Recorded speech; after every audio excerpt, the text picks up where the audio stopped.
मौर्यन साम्राज्य, रोमन साम्राज्य, भारत का साम्राज्य, ये सारे के सारे शासक और शासन समाप्त हुए क्योंकि हर एक को किसी न किसी की कमजोरी पता लग गई थी। भगवान राम ने भी रावण को मारा तो उनको कमजोरी पता चली थी, कॉम्पिटिटर की ताकत और कॉम्पिटिटर की कमजोरी। बस ये दो बातें समझ गए तो 100 बार भी युद्ध में उतर जाना, 100 के 100 बार आपकी जीत होगी।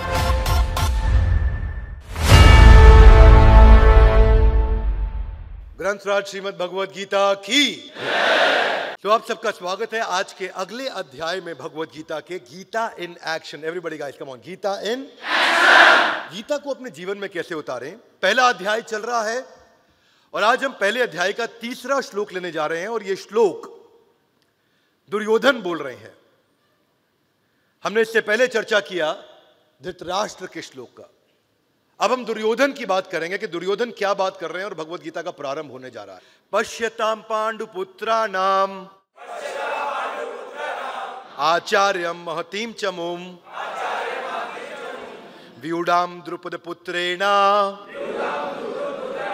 तव शिष्येण धीमता। तो यहां दुर्योधन कहते हैं, हे आचार्य पांडुपुत्रों की विशाल सेना को देखो। दुर्योधन किसको कह रहे हैं? द्रोणाचार्य को कह रहे हैं। किसको कह रहे हैं?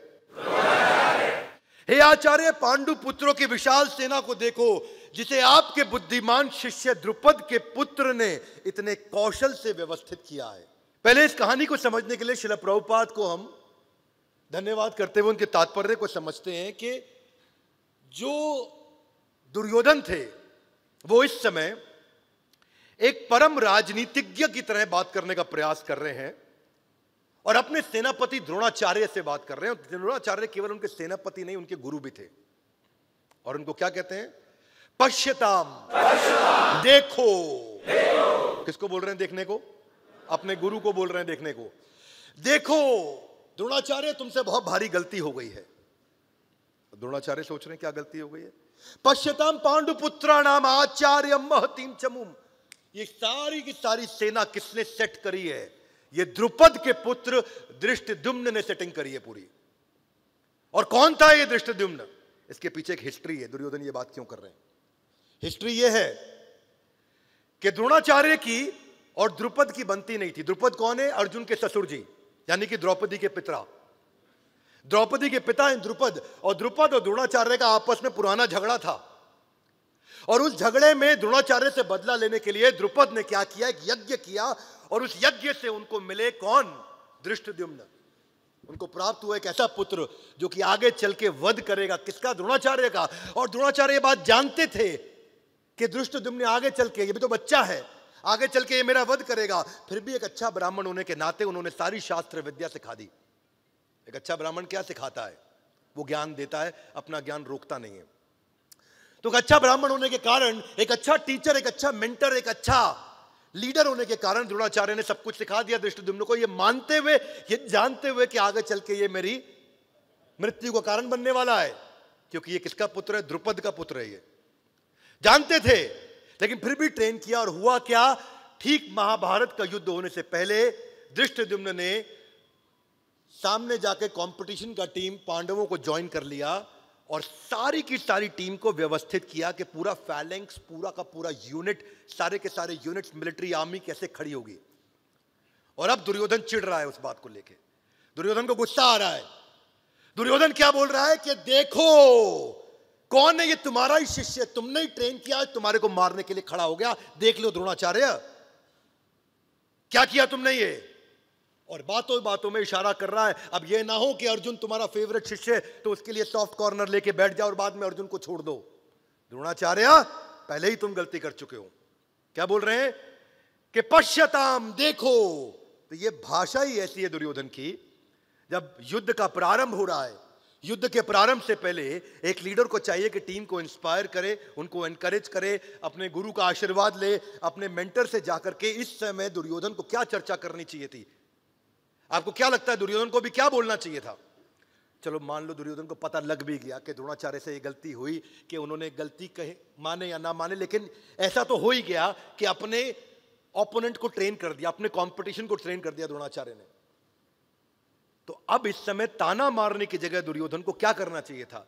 उनको पूछना चाहिए था, हे गुरु द्रोणाचार्य, मुझे लगता है क्योंकि आपको सब मालूम है कि किसकी क्या स्ट्रेंथ है, क्या वीकनेस है, आपने सबको क्लोजली ट्रेन किया है, तो बजाय ये बोलने के कि द्रोणाचार्य तुम इतनी गलतियां कर चुके हो, उन्हें कहना चाहिए कि गुरुदेव क्या आप मुझे बता सकते हैं इनकी टीम में क्या क्या कमजोरियां बाकी रह गई हैं, मैं कहां से इनको अटैक करूं, मैं कहां से शुरुआत करूं।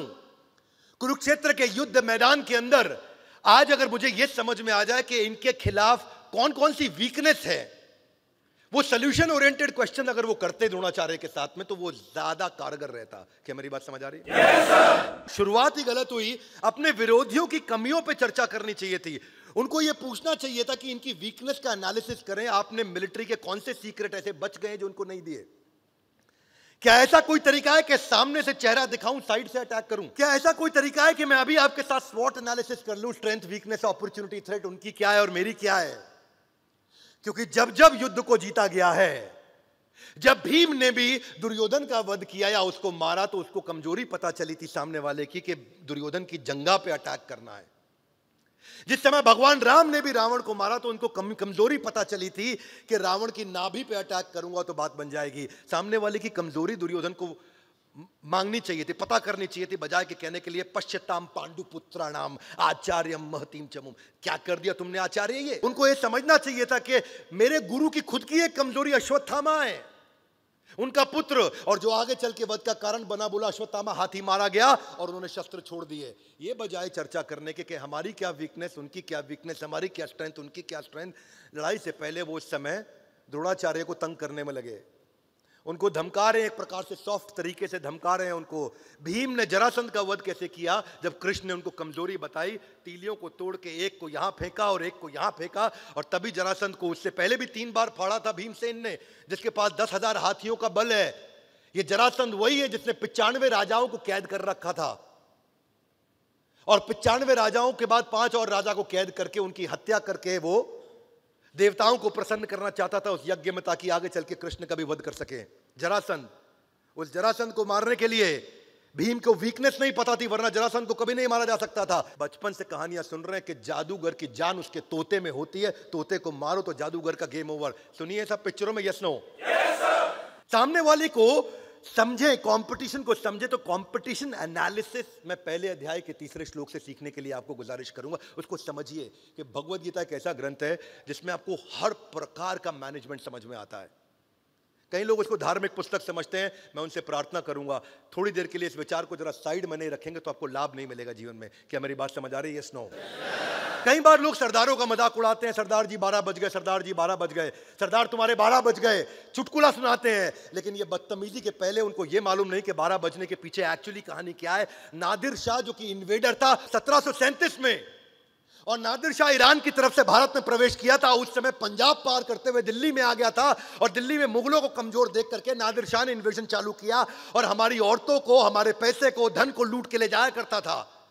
सेना बहुत बड़ी थी, सिख कम्युनिटी बहुत छोटी थी उस समय, पर सिख कम्युनिटी ने क्या किया?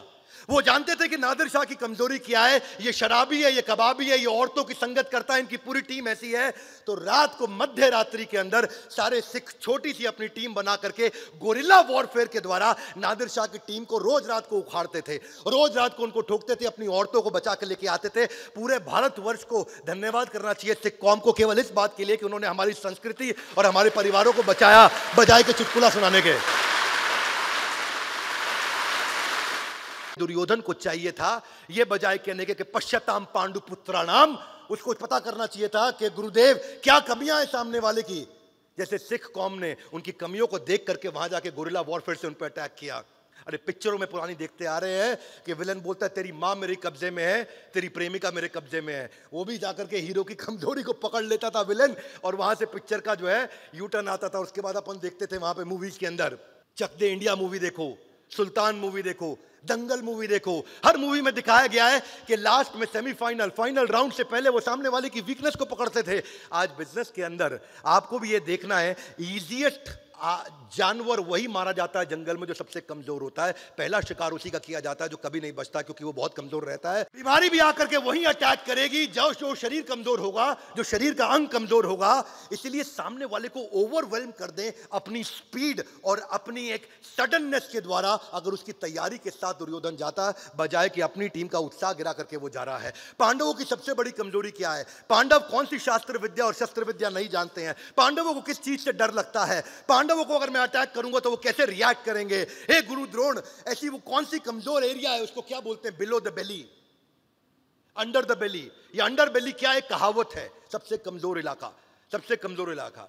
क्योंकि एक पुरुष के लिए जेनिटल्स एक ऐसा कमजोर इलाका होता है जिसके कारण ये अंडर बेली नाम की कहावत ही पैदा हो गई, जो कहावत ही बन गई इस बात के लिए। वो कौन सी कला में हमसे बेहतर है, वो कौन सी कला में हमसे बदतर है, हम कौन सी कला में उनसे बेहतर है। एक्सपोज करो और अटैक करो कंपटीशन की वीकनेस को लगातार ठोक के। उनकी सेना में सबसे कमजोर इलाका कौन सा है जो उनके अरेंजमेंट में, जहां से हम अटैक करके जाएं, क्योंकि परिधि से अटैक करेंगे, बीच में नहीं करेंगे। ये दुर्योधन को तैयारी करनी चाहिए थी। दुर्योधन को वो मिलिट्री सीक्रेट्स पता करने चाहिए थे जो पांडवों के पास अभी भी नहीं है। दुर्योधन को यह सोचना चाहिए था कि अगर ये जीत के नजदीक होंगे तो क्या करेंगे, या हार के नजदीक होंगे तो क्या करेंगे, इनके पास कौन से रिसोर्सेज अभी भी कम है और हमारे पास कौन से रिसोर्स अभी भी ज्यादा हैं। अपनी स्ट्रेंथ और सामने वाले की वीकनेस को आमने सामने ले आओ। चाणक्य पंडित इसलिए कहते हैं कि अपनी कमजोरी का किसी भी हालत में कभी भी किसी को पता नहीं लगने देना। विवेक ओबरॉय हमारे मित्र हैं, उन्होंने एक सीरीज लेकर के आए थे, कुछ क्रिकेट के ऊपर बैटिंग होती थी, इनसाइड एज। Thank you.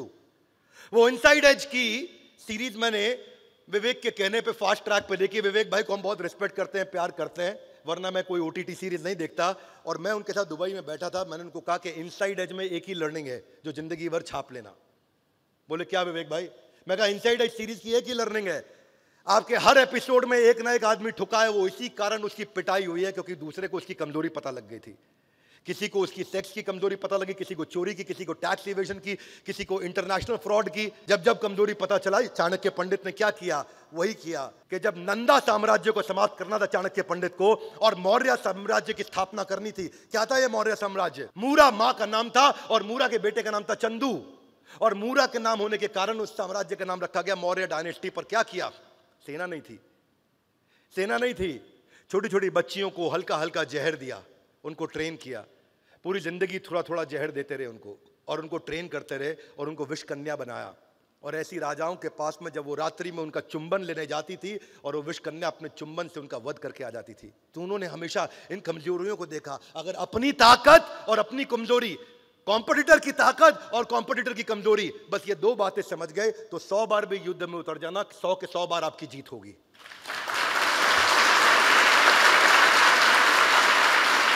आसानी से आप डिस्ट्रैक्ट कर पाओगे अपने ओपोनेंट को। पर दुर्योधन की यह गलती थी।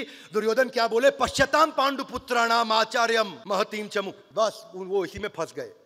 देखो सामने धृष्टद्युम्न आपके द्वारा ट्रेंड, कोई बात नहीं, धृष्टद्युम्न को आपने ट्रेनिंग दिया है। आचार्य कोई ऐसी भी तो ट्रेनिंग होगी जो धृष्टद्युम्न आपसे लेने आए थे पर उस दिन छुट्टी मार गए।